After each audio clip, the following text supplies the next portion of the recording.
My arm hurts a little, but I'm all right. Bill Gates microchip coming to get me. Good evening. Welcome to Big Facts. I was on a crypto splurge about a half hour ago. I don't know if you follow this at all, just but the whole crypto market just tanked, and I got super excited. So I put money into it, and that's what I was doing before this. I wasn't looking at the Eagles schedule, but that's what we're going to discuss. So the Eagles schedule came out today. We'll get to that. Justin, you called me the other day. First of all, Justin got his COVID shot today. He's a little under the weather, so I usually carry the show about 75%. Today, I'm going to have to carry it about 90%. How are you feeling about the Eagles' schedule? First Terrible. off, Terrible. quickly, okay, I'm feeling different, and let's talk about some of the things we talked about on the phone the other day. Yeah, let me start though. Let me start that. Go ahead. We agree with each other that you would not trade the 3 first-round picks next year for Aaron Rodgers. Yeah. And I think we agree for mostly the same reasons. But I want to take that a little bit of a step further, and then you can expand on our conversation and our thoughts we had the other day. There's nothing that I want to give up that is future assets for Aaron Rodgers. I don't want to give up anything that could be meaningful to the building of the foundation of this team for a 37-year-old quarterback that doesn't want to play football anymore. I just don't see the value. Russell Wilson, sign me up. Let's figure out what we can do. If Deshaun Watson's not a fucking creep that goes to prison, maybe we can talk about him. I'm not interested in Aaron Rodgers. I'm just not interested.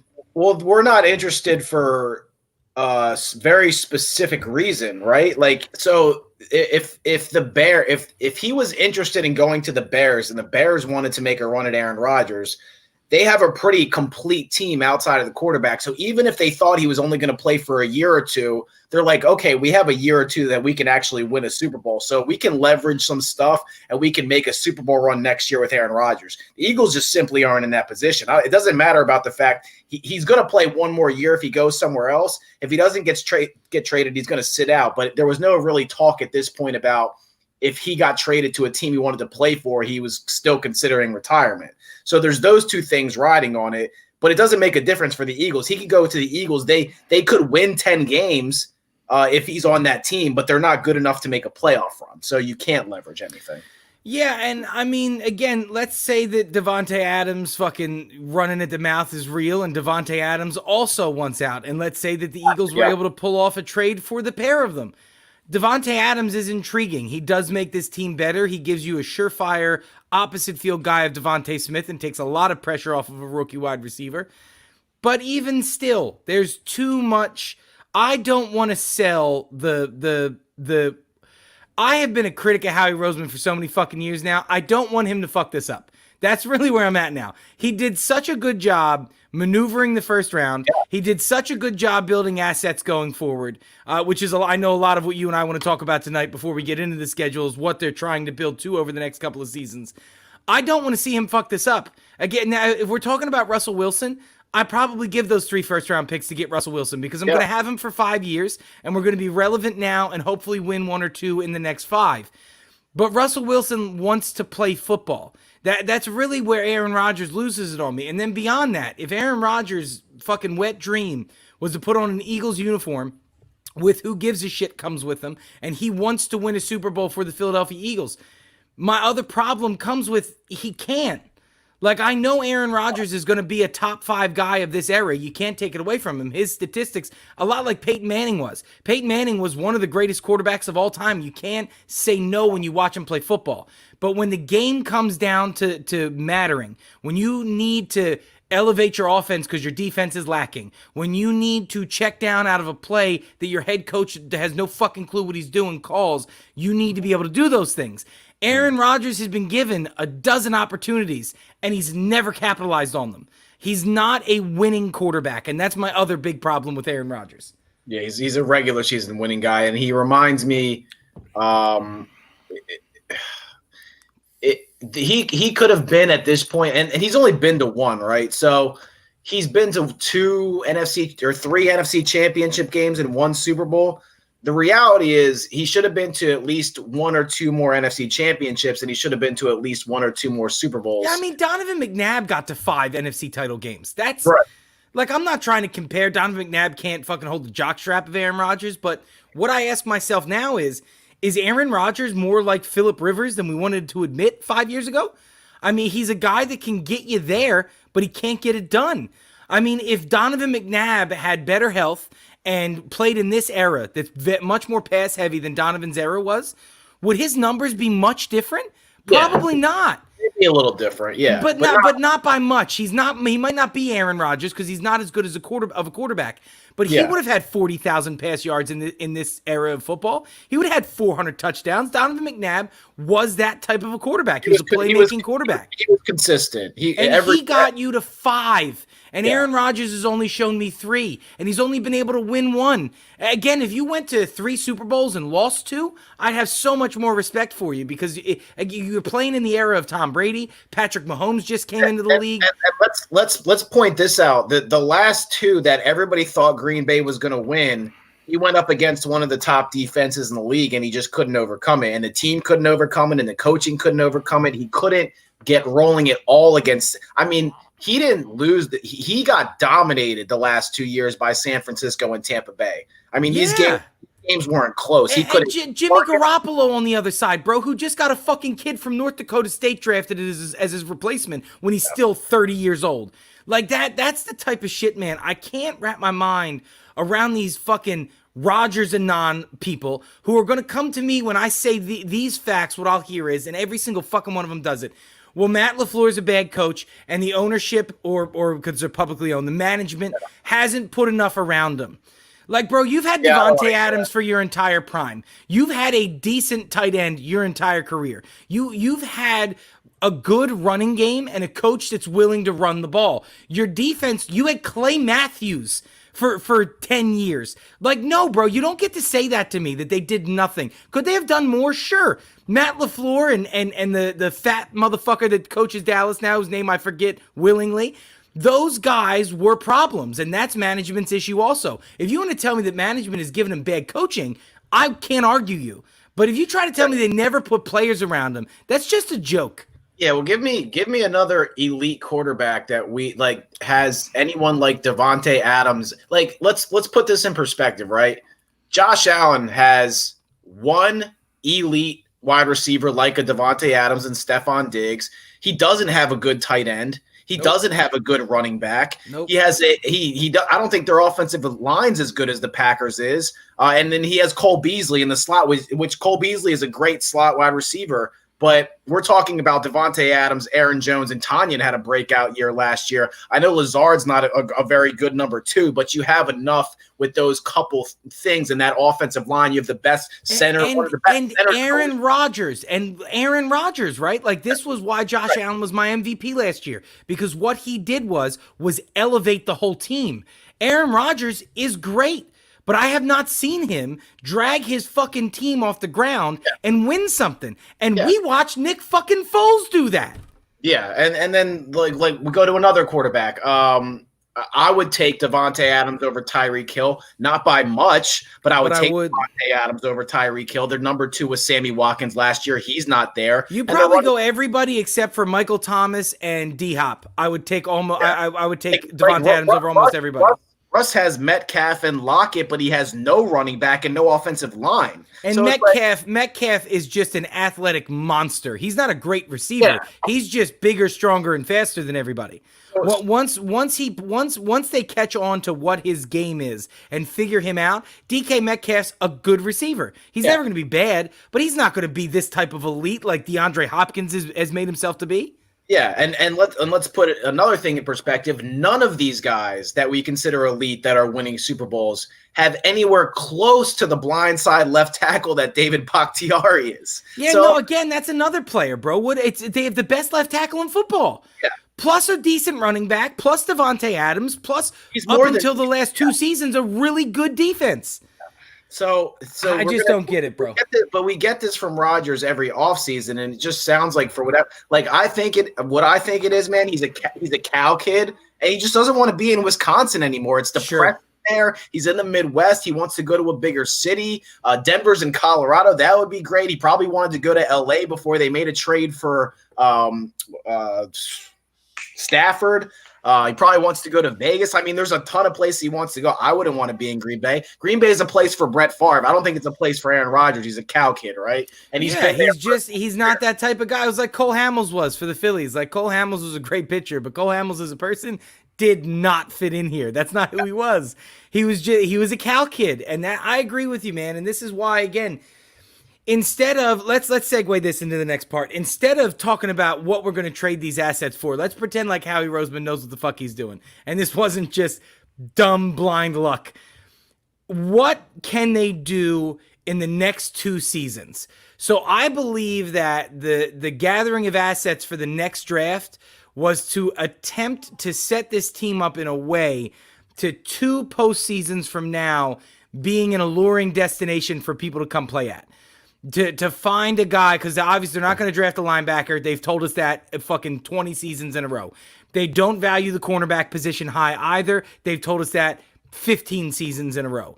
So they're going to need to lure in big time free agents. And I think that what their stockpile of draft picks is for is to, instead of package 3 ones to get to first overall and draft whatever fucking quarterback comes out next year, it's to use those picks and fill in holes in this roster and complete this team in a hurry. They don't want to rebuild. They want to rebuild while they try to hold on. But it's a retool, right? So, you know, you see a team and you want to model after, for instance, the Dolphins did it very quickly. I mean, they're just a good football team now. They did luck out with the 5th overall pick in Tua. I mean, they did get a good draft one year, but overall, you're absolutely right. The Bills did it very quickly. The Chargers found their quarterback, and the Panthers are gonna do it very. So it doesn't take long to rebuild in the NFL. Plus, you have a lot of really young, good offensive linemen, and that's where everything starts. So the only thing that the Eagles really have to do, because they have at least one corner, they have a couple safeties that are getting a little bit older but are solid. They have a couple young linebackers. They're going to have to start replacing this defensive line in next year's draft and get guys like Sweat more time, see what they want to do with Barnett, see how long Fletcher Cox is going to stay. And Brandon Graham's probably out, but they're going to have to find, like, Hargrave's 27. So if he can find a year where he's, not injured. Find a way to use him. Right. Find a way to plug him in. I mean, I don't disagree with anything that you said, but this all linchpins on is Jalen Hurts the guy, right? Right. I mean, you've got to believe that Jalen Hurts is the guy. So what I've done in the last week, because we missed the last episode, I got to tell you something, man. If you take the last 5 years, top 5 quarterbacks. Now, I don't mean the guys that 5 years ago are now the top 5 from 5 years ago. I mean, go back and look in those drafts. And understand Paxton Lynch's name is in one of those drafts. Understand that this was what everybody thought, not what became. If you look at most of these guys, so let's talk about 5 years and 5 guys. You have 25 quarterbacks, Jalen Hurts being one of them. Of those 25 quarterbacks, Jalen Hurts is better than 12 or 13 of them. Now, that's you got to count out your Paxton Lynch write-off busts and your Josh Rosens. You're right. I was thinking of Rosen. Right. So you got to count out the busts, but even the guys that weren't dead straight busts, right? If you go watch Jared Goff's college tape and see who he is as an NFL player now and compare the two side by side as a resume, Jalen Hurts should get picked over Jared Goff every time. That this is a kid that really has shown through every single piece of adversity he's ever faced that he improves. He gets better. And that is, I think, the factor why Justin Fields was the best guy in this draft to me. Year after year, I watched Justin Fields fix problems. It's the Mike Trout factor, right? Mike Trout doesn't hit a lot of home runs one year. What's he do next year? Hits 45. He has a bad doubles ratio. He hits 54 doubles the next season. He adjusts to where he's weak at. That is what I see from Jalen Hurts, from starting at Alabama and ending in Oklahoma and entering into this fucking debacle of a team of the Eagles. This kid has shown he just gets better. We also have to remember, though, we compare him with these guys like he was a first-round quarterback, but he wasn't. And he probably should have been an early third-round quarterback, but he ended up being an early second-round quarterback. So you can compare him to the first-round guys, But then you got to look at the 4th round picks like the Dak Prescotts and wherever Kirk Cousins was picked wasn't, these types of guys are so better. Dakota Prescott's a great name to bring up because when I watch these guys, Dak Prescott really is the guy I think Jalen Hurts turns out to be. And we saw before he got hurt, if you load up around Dak Prescott, he's good enough to not fuck up. And that, I think, is the bottom of this, the expectations we should have for what Jalen Hurts could be. He could be better than that. But that level of player is what I see in the basement. If he never gets better than he is, that's what he is today. If you gave him enough talent, if you put a top 5 line around him and give him a real running game and give him 2 or 3 weapons to throw to, he's a guy that's not going to fucking lose it for you. You're a little bit higher on him than I am just because the 2 guys we just talked about, maybe not as good as playmakers, but better throwers of the football. So it's hard to compare. But how do we know where he is right now? I mean, this is something that we all still keep forgetting. He came into the league during a COVID season. He had no fucking training camp. He had no OTAs. He had no work with this staff. He had Doug in turmoil. Carson Wentz's bullshit. They didn't offensive linemen. They didn't change. They didn't change or adapt the playbook because his play style is entirely different than what Carson gives you. I believe that if he has a team, listen. This is like, and it's different because there's 7 rounds of a football draft. There's a lot of guys that get drafted that never play football. But it's like basketball, right? There's 60 guys a year that get drafted to play basketball. 60 guys out of how many kids play college basketball? Fucking tens of thousands. It's an elite level to get to be considered where you were. And I know that 54 was a reach for him. But I disagree with you entirely. He wasn't getting out of the 2nd round. There was going to be a team like Tampa Bay who drafted Kyle Trask this draft who was going to draft him as a developmental guy in the 2nd round. He was too good to let slip past there. That level of what we don't know and the fact that this kid had no support that every other guy that's gone through what he has had. I mean, this is the first time he's going to taste training camp. They didn't have training camp last year. They had fucking Zoom meetings reading playbooks. He's having it with a new coach and has to pick up a new system from last year as well. For sure, but I think that fresh start helps him out because I don't think he really grasped Doug's system. I mean, if you go back and watch those games, he got worse as the games went on. He didn't get better.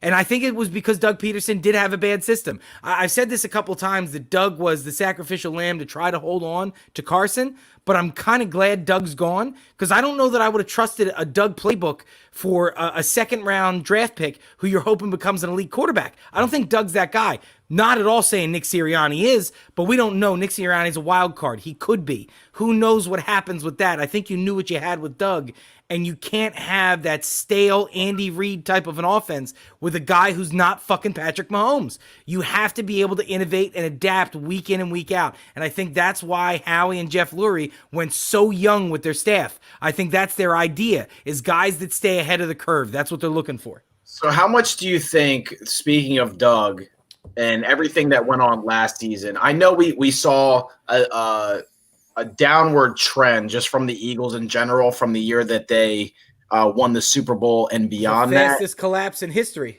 But how much of it do you think, is Doug that much better in person talking to his team than he is on Zoom meetings that you think it would have made that much of a difference doing all that and then going on the sideline with them on Sunday? Or was it really just time? So I think that's an intriguing question. From what I understand about Doug Peterson, everything I've ever heard anybody say about him, he really is a team guy. His players love playing for him, and it's most guys who are former players are that type of coach. I mean, you can look up and down the board of former players that are coaches. Most guys say they love playing for that guy. I do think that Doug was more effective and more efficient in person. I mean, that's kind of what his thing is, right? Like, it's like I have 2 different sales guys that work for me at the place I'm running now. I have a guy that's super aggressive, will go after everything, is just loud and in your face. He says things he shouldn't say. He sticks his foot in his mouth a lot, and he fucks up in one way. And then I have another kid who's younger and real reserved, not very aggressive, not very confident in himself. Each guy, I can't make the quiet guy be the aggressive guy and make that work. Yeah. So you can't fit everything into the box that you want to. So I believe it wouldn't have been as bad if it wasn't over Zoom. But I genuinely believe that Carson Wentz went into last season done with Doug Peterson. And that was just what happened. This is what makes it very difficult for me to evaluate this team, because we're going to talk about the schedule in a second. And when you're coming off a season like no season you're ever going to have, where you can't be even around your players. The players can barely be around each other for the most part, unless for the couple hours on the field. They're not going out to dinners together. They're not building chemistry. They're only seeing what's going on social media. There's no fans in the stadium. The way they travel is restricted. When they do travel to other cities, they're stuck in the hotel rooms. They're not, the rookies aren't able to come in and grasp the game plan. So I'm trying to evaluate this team. And I think the reason me and you are kind of on opposite ends of the spectrum on this is because when the Eagles have had a losing season in the past, for the most part, they've made the playoffs the next season. And B, last year was just so incredibly, there was so much turmoil surrounding Wentz and Jalen Hurts and Doug Peterson. And this has been a decline since the Super Bowl, and there's no fans in the state. So all of these things come into play. And then all of a sudden, everybody's injured. And so how do we evaluate a healthy Eagles team with fans in the stadium and a good system that are actually practicing together? How do we evaluate that? It's not easy, man.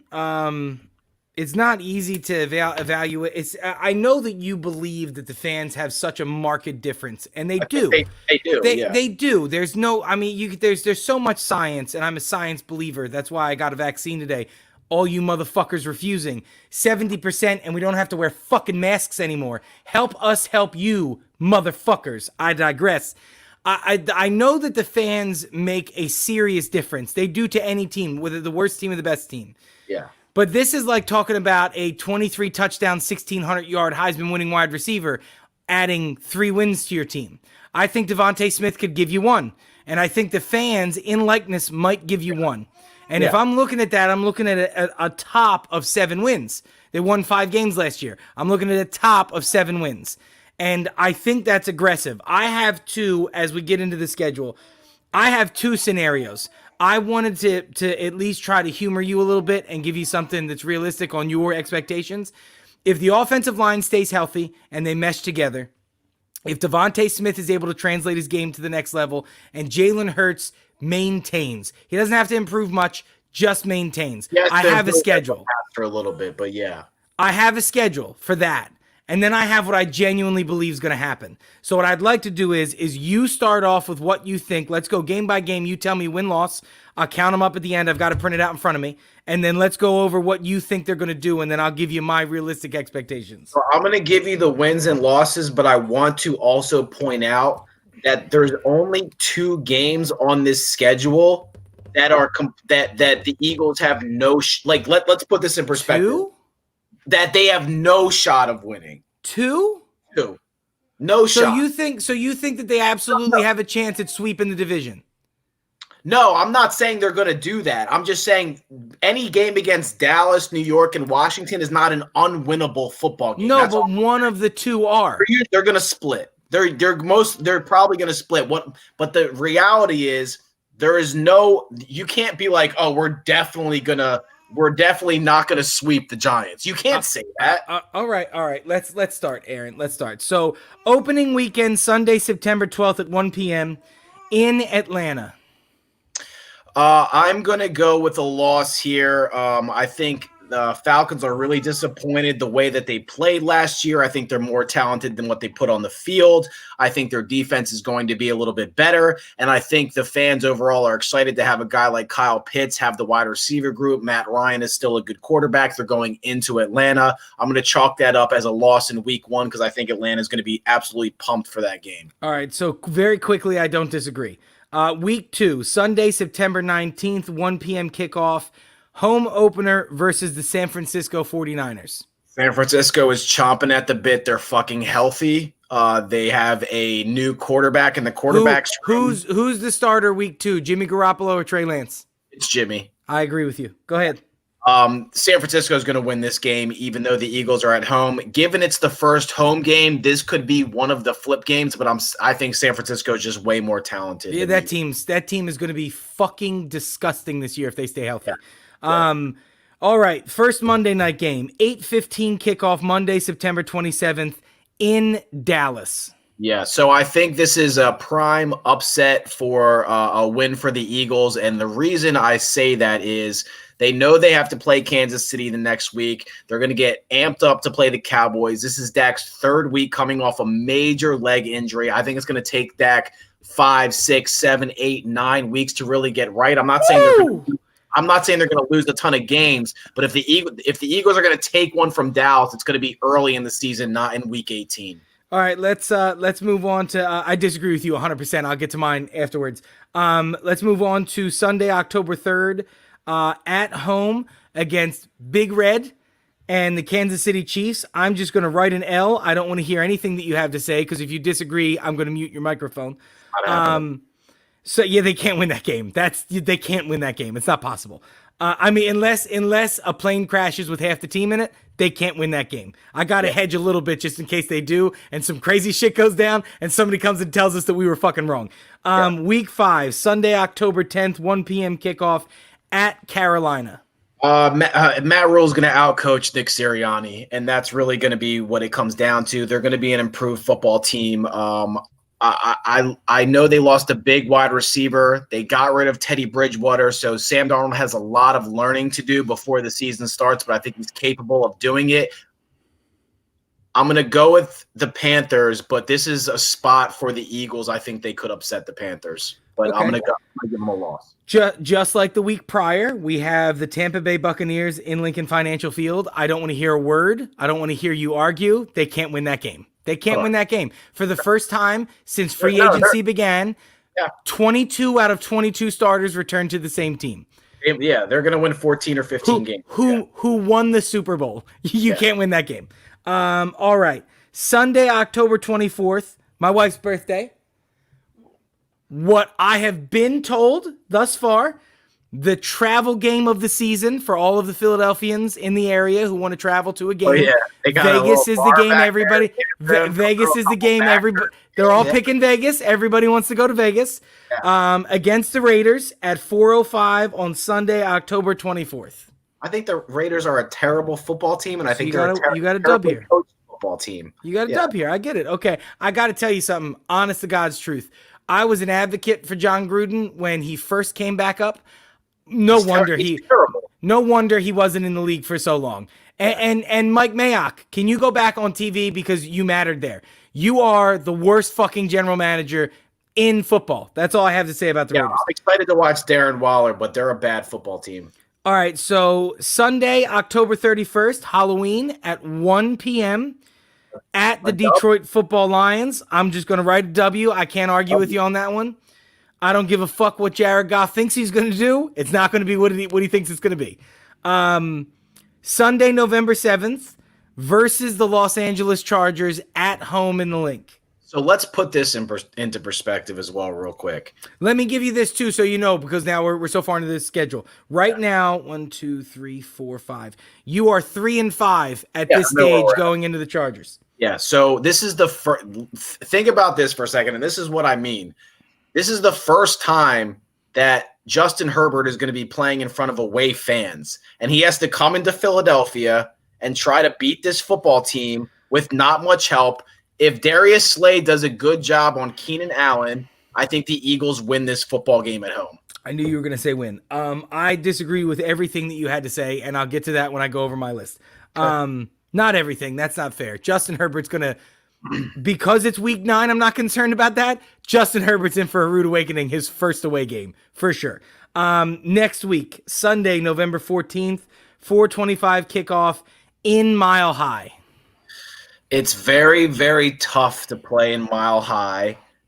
That being said, I think you think I'm going to go with an L on this. I'm actually going to go with a W away on this, and I'm going to do a surprise pick next week against the Saints. I think the Saints are going to, even without Drew Brees, are going to be much better than people think they're going to be. So the Saints are going to beat us at home. are going to beat us at home, but we are going to steal one from the Broncos in Week 10. All right.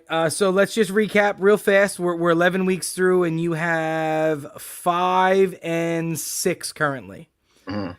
You're only a couple off, buddy. Sunday, November 28th, the first divisional game. By the way, I just want to throw this out there. 6 of your last 7 games are divisional games. I'm sorry, 5 of your last 7 games are divisional games. It's a clusterfuck of divisional teams at the end of the schedule. They know it's going to be close at the end. They know it. So Sunday, November 28th, 1 o'clock in New York against the Giants. Do I think the Giants are going to be improved from last year, or do I think they overachieved on defense? They were hurt last year on offense. They got Kenny Galladay. He's going to match up against Darius Slay. And Saquon Barkley's back. Saquon Barkley's back. You still have no linebackers. I'm going to split this series with New York. They lose in New York. They win at home. So that's. Let me go down the list and just put a dub at the one at home. So we've got that. Next week, I don't want to talk about this one either. I know that you loved him. I know that he's Mitchell Trubisky. That might win some games. They should. The New York Jets are going to lose against the Eagles in Week 13. We agree? Yeah, we agree. It's still going to be bad, but they're going to surprise. All right, so you are at 1, 2, 3, 4, 5, 6, and 1, 2, 3, 4, 5, 6, 7. So you're at 6 and 7 going into the Week 14 bye. Which I'm going to tell you I fucking hate, but I'm okay with it because 3 of your last 4 games are at home. The one that's away is in Washington, so that's a fucking 90-minute train ride. But you're basically home.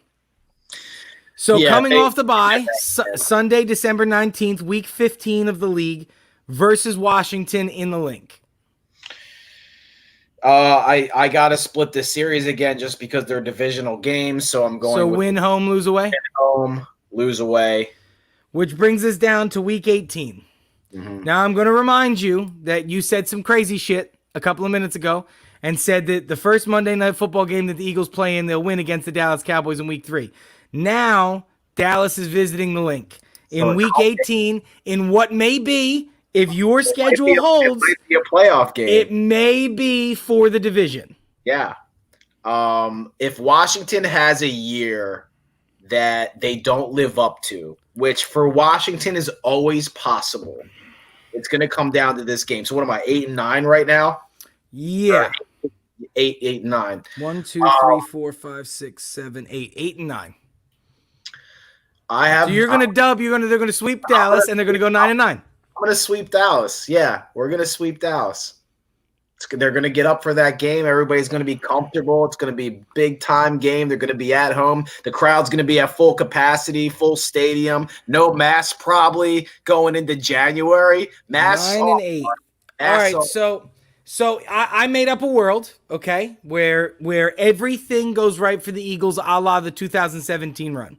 That's the world I made up. And then I'm only going to spend a brief moment on this because we're almost the same in this world.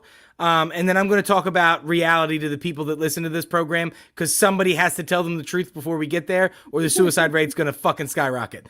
So you had them at 9-8. That was your final record. I have them at 8-9. We don't disagree a ton. Here's where we disagree. They're not beating Dallas on Monday night. There's not a chance. There's no chance in the world that they win that game.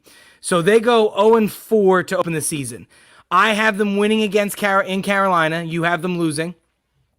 We both have a loss at Tampa Bay. We both have wins at LA and Detroit. I have them losing to Los Angeles. I have them losing to Denver. I have them winning against New Orleans and winning in New York. I split the series, the division series opposite you. Win away, lose at home.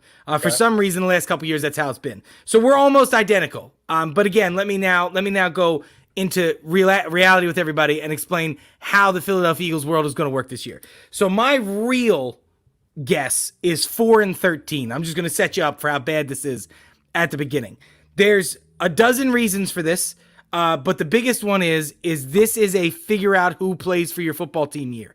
This is the reason why you have an undrafted rookie quarterback that you took who, if he played last year, probably gets drafted in the first round. This is the reason why you sign 2 undrafted wide receivers that are big-bodied. You are going to put out, with Nick Sirianni, who has no expectations, a lot of combinations of a lot of different shit. This season is not about winning. This season is about progressing the train forward without making a stop. That's what a retool is. Now, Never not about winning. It's not about winning.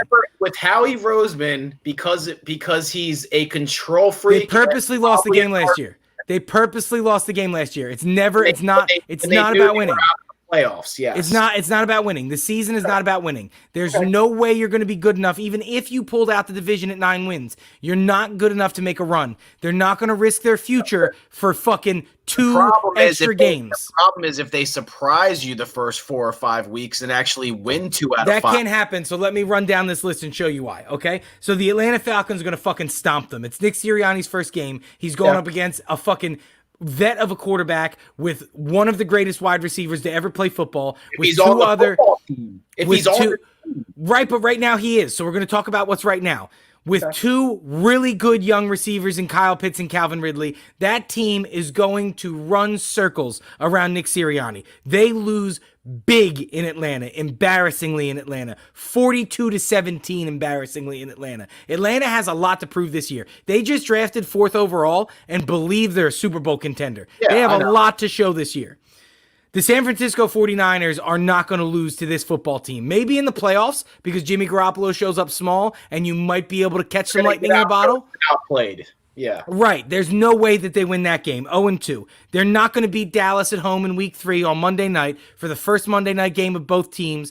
When Dak's just come back, they have a lot to prove themselves. Micah Parsons, who's born and raised here and hates the Eagles, the Eagles traded up and let him go to Dallas. There's too many storylines. Dallas wins this game.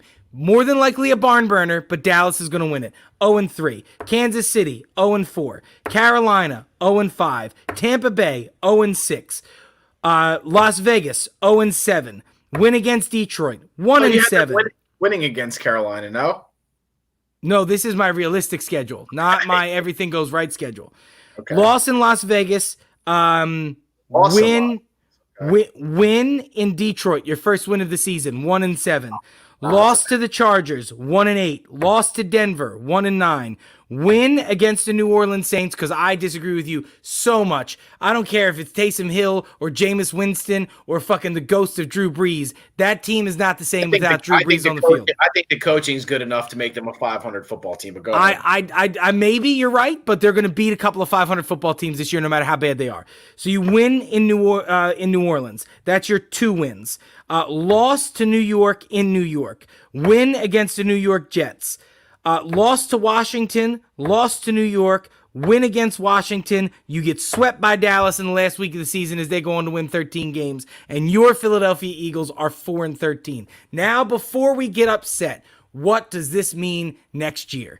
This means that next year, the Philadelphia Eagles are going to have a top 5 draft pick, plus the other 2 that they've gained in compensation from Howie Roseman reading How to GM for Dummies, because something must have changed and it couldn't have been something that took a long time. He's always done this. He's just drafted the wrong guys and made some weird cat moves, but go ahead. So you have a top 5 pick, which if you do believe one of these quarterbacks that emerges every year, as we said on the phone the other day, you mentioned it to me, and I agree with you. Every year a quarterback comes out of nowhere, and he's the next guy. We're not even talking about him right now. Right. Zach Wilson is the prime example from this past season at BYU. Nobody talked about Zach Wilson a year ago. Nobody. And 6 months, somebody mentioned him once or twice. Carson Wentz followed the same path. Those type of guys come. Yeah. You have a shot at that guy if you have a top 5 pick. That's for you Eagles fans that think Jalen Hurts isn't the option. You'll have the ability to get your guy. But if you are sold on Jalen Hurts, if 4-13 happens and Jalen Hurts gives me 3,500 yards, 27 touchdowns, and 14 picks, and they're just not good enough, and their defense isn't good enough, but I see a positive season out of Jalen Hurts, I'm using that pick on next year's Jamar Chase. I'm using that pick to give a complete repertoire of weapons to that guy, and you spend the rest of the draft filling out the defense. That's what you have to do. You are set up in such a better situation if you win 4 games than if you win 8 or 9 games. You just are. Yeah. You just are. They should have done that this year, and they could have done whatever they wanted to do. Here's the other part of the equation that you're not taking into consideration, and this is fucking massive. They lost so much revenue last year from not having butts in the seat. So you think they're going to tank a season and people aren't going to come to their football games because they're a 4-win fucking football team and they're terrible? Bro, can we be honest with each other real fast? We were raised around the same hoagie mouth motherfuckers that exist in Philadelphia. Even if they're bad, that stadium sells out. Not towards the end of the year. Yeah, so you sacrifice what? 40,000 total ticket sales in the last 2 weeks of the season? But from all year last year, you're trying to do everything you can to win football games to keep asses in the seat, people purchasing Jalen Hurts. You're also not taking into account that last year nobody could go to football games. So even if they're terrible, they're still going to go. Lost the revenue though still. I'm with you. So they're going to fill the stadiums though. I'm telling you right now, bro, these games are going to be sold out weeks in advance. But this is why I think your evaluation from them starting 0-6 1, 2, 3, 4, 5, 6, 7. 0-7. Okay, that's off. They're not going to start 0-7. They're not. I hope they do. I hope they do. I hope they do. I hope they do. And I hope they do it in a way where Jalen Hurts progresses, because I don't want to talk about another fucking quarterback next year. I don't want to do it.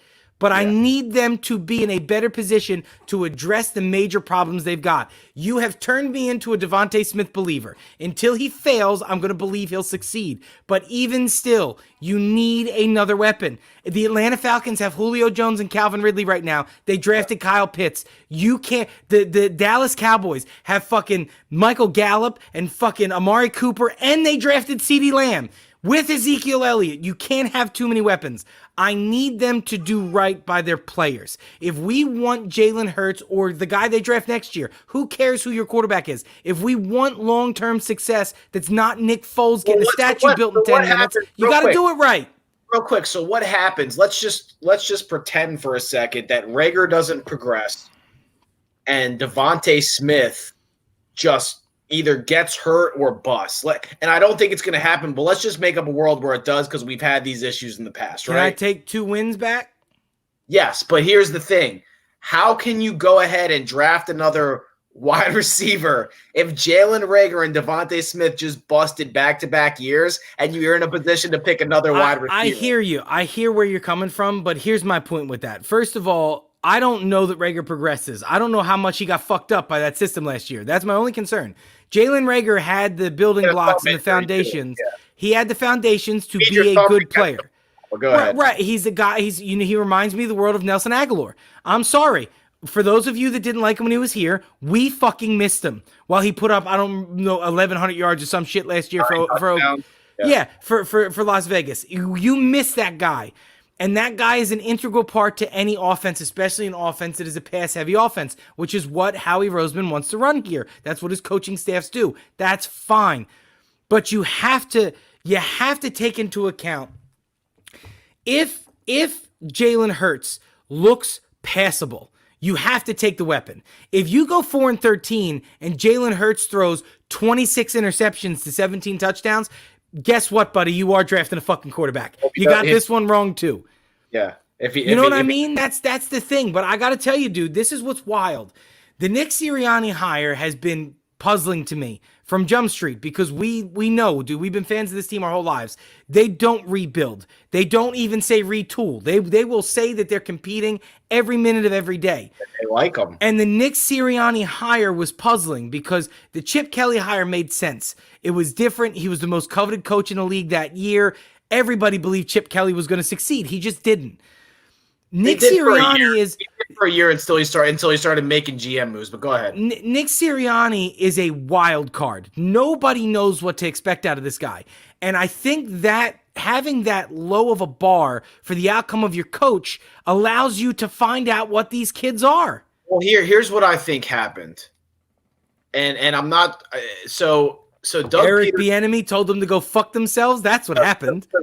So Doug Peterson comes from the Andy Reid coaching tree, who we had success under. Nick Sirianni comes from a kind of a Frank Reich coaching tree, who we had a lot of success under. So they're getting guys that they're familiar with scheme wise. It's not so much that they think he's a wild card; they just think he's going to bring a system that served them well before back to Philadelphia. And hey, bro, real fast, let me ask you a quick question. What defensive scheme does Gannon run? I have no idea. Right. Do you know why? Because nobody knows. Because he's ran Tampa 2s, he's ran 6-4s, 4-6s, he's ran 3 down nose tackle, he's ran every kind of defense. Put it in perspective, the hire was based on more than likely what the roster has and what they're going to have. Bro, tell me what about this front seven works in a 3-4 system? Nothing. You can't run that system. No. Or would have to be a 4-6. Or Tampa 2. They don't have any linebackers, so you're not running a 3-4. Right, that's what but bro, even the linebackers, right? Like Brandon Graham showed you that he can play outside linebacker. He's not great, but he can do it. If he has to drop back to cover flat, he's not fast enough to do it. But if he has to drop back to cover a flat 6 times a game, he's capable. He's not going to be a big glaring hole. But that's the only guy, bro. You can't ask Josh Sweat to play fucking outside linebacker. Yeah. And I know. I understand. Don't think we're getting that. Alex Singleton had a great year. I don't want to take that away from him. He had I didn't realize this. He had 127 tackles or some shit. Yeah. Very quietly because I thought he sucked. I thought he was one of the worst linebackers in football. No, I understand statistically, Skip. I get it. Statistically, on paper, he looks great. Watch those football games and tell me that you'd pick him. Well, no, he got beat more often than not in pass coverage against better and more athletic tight ends, but versus the run, he was pretty good and he was always in position to make tackle. That's why he had so many tackles. Not to mention he was the only linebacker dissecting the play. Yeah, listen, dude, he was the best of a bad bunch. He was the tallest midget at the circus. Congratulations. Here's a cookie. But next to good linebackers, I think he could be a very good linebacker. Yeah, right, but you don't have a fucking good linebacker. He is your very good linebacker. That's your very good linebacker. And then listen, again, I know Darius Slay on paper had a pretty good season last year. Yeah. But he didn't. He fucking sucked. When he went up against real receivers, he got his lunch ate. My problem with saying that he sucked is he actually did pretty good against a couple, and we keep ripping him. Who? Skip? Houseway. For instance, he had a terrible game against DK Metcalf, right? Right. But he was just physically beasted. He was on top of Metcalf, and Metcalf just had one of those possessed games that Metcalf has. There was a couple wide receivers that I don't remember specifically at the beginning of the year that he did very good against, and then the secondary started falling apart. Cloud got hurt. Jalen Mills was playing safety. Everybody didn't know what the fucking scheme was, and he got burned a couple times, and that's what happened at the end. He got fucked up a lot. And now, again, I think, last year was a weird year. I have 6 years of Darius Slay. 5 of them were great. One of them was dismal. Yeah. One of them was dismal. So I'm obviously going to go with the rule that Darius Slay is going to play better next year. But then I say to myself, with who across from him? Avonte Maddox? I've seen a couple of years of Avonte Maddox. He was just as bad with the fans as he was without the fans. He's not a guy I feel confident in on the other side. I have Rodney McLeod. I know what Rodney McLeod is. I just signed a free agent safety. I don't know what he does on my field. I know what he did for the other team. Right. There's so many question marks, bro. This team is so bad on paper. It's so bad. Yeah, and then one of the realities of their DB situation is we torched and talked about Jalen Mill a lot getting beat on double moves, but when there was fans in the stadium, he was the second best corner every year when he was pretty solid, and he's not. Yeah, and again, just he bit on every fucking double move, but he learned after a time to not bite as bad, and he recovers well. He's got good speed. That's why he can play the safety position. He has good recovery. But, dude, I mean, we're talking about a team, Aaron, when we were kids, when I was my daughter's age. My daughter's 10 years old in December. When I was 9 and 10 years old, Brian Dawkins anchored my defense. Trent Cole was fucking up everybody in front of him. They signed Jason Babin on the other side. My defense was feared. I had Sheldon Brown and Lito Shepard. Sheldon Brown had the hardest tackle in the history of fucking football, and I watched it in live time. That's what I had. This fucking generation has a team that has lost its identity. It's the Philadelphia Flyers, bro. They're shoving gritty down people's mouths trying to sell fucking T-shirts, and they have no identity anymore. Speaking of identity, let's move real quick because we have 10 minutes left. This was a good Eagles talk. It was. I enjoyed this. I missed football season. I really did. The Sixers had an opportunity last night to get one out of those 2 wins to clinch the 1 seed. Now, I still think they're going to clinch the 1 seed. Yeah, they're going to beat the Heat. Oladipo's out for the year. He just had knee surgery.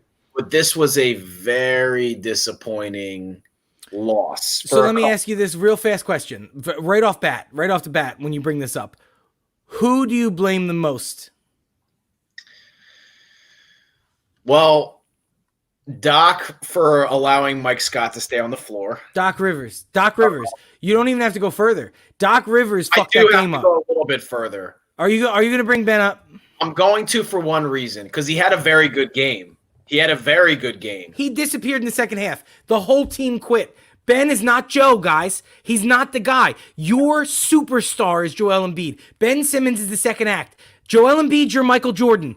Ben Simmons is Scottie Pippen. They were both Hall of Famers, but he wasn't Mike. But they should be able to beat the Pacers without him. I don't disagree with you. They were up 12. So I know it. It's a disappointing loss, but the loss comes down to Doc Rivers fucking up those rotations. And I think it's because Doc Rivers doesn't really care because he knows they play Orlando twice. They're not going to lose to Orlando twice. They're going to win the first seed. It's not good. Nobody can beat them now. And they let off the gas. And then I heard today on the radio, bro, these old Michael Jordan loving. I know that they fucking have underwear that say MJ on the fucking label. That's what these guys are. That's the age group that I'm calling out right now. Calling in saying Joel Embiid soft for taking off the game when they could have clinched the first seed in the East. Bro, what? Yes, he takes off this game. It was the Pacers. You should have been able to win that game without Joe or Ben. You had a bad game. Doc had a bad game. They happen. But you got the Heat down everybody but Jimmy Butler. And then you have the Orlando Magic twice, who just traded away all of their players. All of them are gone, guys. Here's the other small problem. I know. So sometimes, and you remember in the past, you've been watching the Sixers for 10 years. Orlando is one of the teams that's bad every year, and for some reason we tend to we play down to and struggle against. And the biggest problem, and the reason people are feeling this way, is if the team right behind us is the Nets. They're up 15 right now in the fourth quarter on the Spurs, and then they get the Bulls and the Cavs. So they're probably going to win their last couple games. James Harden's back. They're gonna win their last couple games. So now they've put the pressure on the Sixers to win one. They have to win one game. Yeah, they have to. They have to beat the Heat in the one game they play, or only lose one to Orlando. Right. And again, here I ask you: if Joel Embiid was in that Indiana game, do they win that game? If Joel Embiid was in the Indiana game, Aaron, if Joel Embiid played that game, do they win that game? Win by 20. If Joel Embiid is in the lineup against the Miami Heat, do they win that game? Usually. If you go play 2 with the Magic, because they are a weird team, and you have your whole roster and Joel Embiid's in those games, do you win one of those 2? Yeah, but we keep talking about... So who gives a fuck that it was Indiana that he sat down for? This is the problem every year. Someone sits. Ben's hurt. Embiid's hurt. Somebody takes the game. They're sitting to make sure they don't get hurt. Do you think he's going to sit in the playoffs? I agree with you, but they still have to clinch before they. Do you think they're going to, bro? Again, they're going to win the next 3. You clinch and then you sit. You don't. No, you don't sit and then clinch. No, because if you clinch and then sit, you get rusty. No, you're wrong. You're wrong. If they beat the Heat and they clinch the first seed, everybody listen. Do the NFL teams sit and then clinch? What are we talking about? Bro, you're talking about a sport. Wait a minute. You're talking about a sport whose postseason consists of 4 games versus a postseason that consists of 20-plus games. Bro, you're in a 7-game series against the 8 seed. You can warm up one game. You clinch. No, but you don't want to do that because you want to get momentum rolling in the playoffs. In the history of the NBA. Bro, and again, you've never had Joel Embiid in the NBA. You've never had Ben Simmons in the NBA who has a bad game and his back gets tight. He's embarrassed. He's soft. I'll tell you, his jump shot looked juicy yesterday, though. Where is it, Ben? Give me more. I need more cowbell. Give me more of that. Just do it. Only do it 3 times a game if you have to. My problem is you're either going to play the Hornets, the Pacers, or the Wizards. You could lose 2 games and then sweep them in 4. No, but you don't want to do that. No, you're wrong. Warm up 7 games. What they need more than 7 games to get ready for the next. Bro, that's not the point. That's not the point. Again, let me ask you this question about the Sixers. Do you believe that the rotation we've seen the last 2 weeks is going to be the playoff rotation? No. So you need a couple of games right at the end of the season to work in your playoff rotation. You don't start the playoffs fucking cold. Nobody's ever done that. Everybody does that because they sit players to rest before the playoffs. Everybody does it. We have coaches that aren't Doc Rivers who put in their playoff rotation 2 weeks before the end of the year. Conversations about it every year. Are these guys going to be rusty going into the playoffs because they've been sitting for 2 weeks? And what happens? They're rusty and they lose a couple of games and it fucks with off seasons. They have a bad first quarter and then they turn it on. Bro, listen, I don't know if you've seen what Russell Westbrook and Bradley Beal are doing right now. I don't think that the Washington Wizards can beat the Sixers, but if the Washington Wizards go up 2-0 on this team with Ben Simmons being regarded as one of your leaders, you could lose that fucking series is all I'm telling you. You cannot do that. If you believe the Washington Wizards, and I love Russ and Beal, but if you believe... That's not what I said. I didn't say... I just said they can't beat them. They can't beat them because they're going to do the right thing because the 2 games against the Magic are going to be 2 halves. The first half of the first game is going to be the playoff rotation, and then the bench is going to take over, and they're probably going to lose. And the second game, the first half is going to be their bench guys, and the second half is going to be their playoff rotation, and they're going to come back and win that game. So even if they lose to the Heat, they're still going to clinch the fucking East. Never in the history of me watching football and basketball have they sat and then clinched. Why are we talking about football with basketball? You're comparing apples to grapefruits. Well, it's basketball too. They clinch and then they sit. Bro, that's not true. That's just not true. For the last 10 years, seeding hasn't even been that fucking important to anybody. No, LeBron has gone as every seed in the fucking world. So they've clinched with 20 games left. And they've taken. Oh my God. Yes, that you clinched the playoff seed. You don't give a fuck about clinching the East. Nobody goes that far. Here's the unfortunate part. So whoever finishes second, whether it's the Bucks or the Nets, are going to get the Celtics, who just lost Jaylen Brown. That's going to be a sweep. They're going to get crushed. Very, very easy series for the 2 seed. Yeah, they're going to get buried, dude. But then, I'm hoping the Nets and the Bucks have to play each other, and we get the Knicks, the Heat, the Hawks. So I mean, so this is weird as a Philadelphia fan. You have to root for the Nets and the Bucks in their series, obviously, but you also have to hope that the Knicks can win. You have to hope that. You have to hope that 5 beats 4, and then it gets really easy, and then you only have to worry about a real team in the Eastern Conference Finals. And again, I remind everybody. No team should worry you in the East. I don't give a fuck that James Harden's back. James Harden does not make nearly enough of a difference. They haven't right, he doesn't make enough of a difference, as we discussed.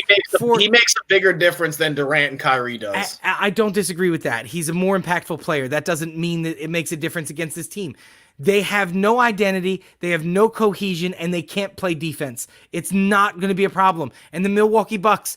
Every year, Giannis is going to average 45, 15, and 7 in the first round. And then the second round, it's going to dip a hair, but he's still going to look great. And then the Eastern Conference Finals come, and he remembers he can't shoot threes, and then the Bucks fold. It happens every year. So hope that happens for you. Hope that the Bucks get there. I want to see the Bucks. I want to watch Giannis cry while Joel Embiid celebrates, cursing at him in Cameroon. I want to see it. But everything's going to be okay. Now, I have a quick question before we wrap up. Who is going from the West, man? I still think it's the Lakers, but what if LeBron fucks his ankle up in the first series? So he's going to play. He's sitting because it's not feeling well and he could re-injure it, but he's going to play until it falls off. What if it falls off? You can't pick the Lakers to come out of the West. I mean everything sits on the LeBron injury. I mean, if LeBron's not playing, that team it might get bounced in the first round. If LeBron's not playing on that team, they don't make the playoffs this year. That's just the facts. Yeah. They're just not that good without him. They're not. So the Nuggets are out because Jamal Murray is not playing for me. Even though Porter, bro, is fucking killing it right now. Here's a really weird scenario, dude. And you might hate this, but I gotta say it. I'm looking at these teams, and I don't believe in any of them. I don't believe in the Jazz. I really like the Suns, but I just haven't. Is this going to end with you telling me it's the Clippers? No, I'm not in yet. I don't believe in the Clippers. I don't believe in the Nuggets. I don't believe in the Trailblazers. I believe in the Lakers more than all those teams. I don't think Dallas does anything. The Warriors are – Steph is playing – listen, they're the eight – listen. Don't they're do the it, eight, please. Well, they play Utah. They play Utah. So what happens if they beat Utah, Just? Tell me what happens if they beat Utah. The Phoenix Suns or the Los Angeles Clippers crush them. Crush them. He's putting up like 50 points in 30 minutes some games. We got to 59 minutes and like 27 seconds before you made me really have to face looking palm. at these teams, and if the Lakers are out, there's one team that's won a bunch of rings. Bro, it's not gonna be the Golden State Warriors. If the Lakers don't make it, it's the Clippers or the Suns. I hope it's the Suns for a lot of reasons. I want to see Chris Paul get there, but I also know that the Sixers will destroy the Suns in the NBA Finals. By that point, the Sixers will destroy the Suns. Joel Embiid will average 45 points a game on DeAndre Ayton. There's nothing they can do. I really hope LeBron stays healthy through the playoffs because I want to see it. How much better could it get for Ben Simmons, who's getting made fun of now because they crowned him the next LeBron and he's afraid to shoot? How incredible would it be for that guy to win his first title against LeBron and the Lakers? Guarding him? Yeah, because I mean, listen, again, I got to tell you something. I keep going back and watching. When Ben Simmons decides he wants to be offensive and like gets there, I know he was great. This motherfucker is going to be unbelievable, and he doesn't even need to shoot to do it. He is such a good, dude. He's such a good basketball player. First half, when he put his shoulder down and wanted to get into that fadeaway was fucking beautiful. I mean, the form was perfection, and I just kept thinking to myself as I watched it. Ben, 4 or 5 times a game, bro. I don't care if you miss all of them for the first couple of weeks. Just take them. Get to feel it. Get to feel that defender collapsing on you. You can single-handedly guarantee this team a title. There was a point during the game, and it's the first time I've ever seen this from a team trying to defend Ben Simmons, where he was torching every guy that tried to guard him one-on-one to the point where he got a rebound and started driving up the floor, and 3 guys collapsed at him at the three-point line. And I was like, holy shit, this is the first time I've ever seen 3 guys come out to guard Ben because they didn't want to give him momentum to get. Bro, he had 14 and 5 in the first half. I know that sounds like average for a Damian Lillard or a Bradley Beal, but for Ben Simmons, that's fucking nuts. I thought he was going to have a 30-point game again like he did a couple of months ago. Listen, man, he's got to – I don't know what it is. I heard Anthony Gargano say it today when I was on the way to get my Bill Gates vaccine in my arm. All the intellectual property they shot me up with today. I now apparently am owned by IBM or Microsoft or somebody. Lots of conspiracy theories. Know it. Lots of conspiracy theories I argued with on Facebook today because I was fucking bored. Dude, this Ben Simmons really is the key. If Ben Simmons can get it together to be a guy that scores 20, this team's unstoppable. There's nobody in this league with what Tobias Harris has gotten himself to be steady at now. No, Seth Curry can be your starting 2 for the next 6 years, and you'll be okay. Like, you don't need Tyrese Maxey to develop if Ben Simmons gives you 20. We talked about this at the beginning of the year, and we both said that the regular season matters, but not that much. It's all about the playoffs this year. The regular season ended up mattering because the bottom of the East is so weak. So I take that back because it does matter to not have to go into a series against a team like Milwaukee in the second round.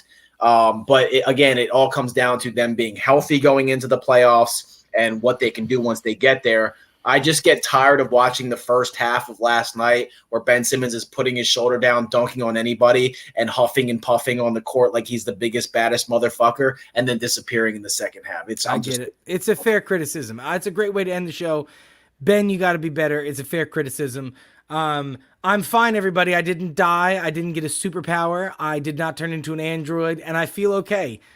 My arm hurts a little bit. But get your fucking vaccine, please, so we can go back to normal. Wait a couple years, so you're going to turn into a zombie. Who cares? Like, guess what? I have 5 good ones to live. Just please, for our children's fucking sake, let them get back to normal and get your goddamn vaccines. The Eagles are going to win At worst, 4 games, at best 8 games this season. We're going to break down the schedule probably 15 times before the season starts. That And then roster comes together. it's obviously going to change every week thereafter. So we'll get into the schedule more over time. I'm excited that football's coming back to talk about. The Flyers season's finally over. Thank everything. Bryce Harper hits a monster home run last night and showboats a little bit in his old stadium, which felt great.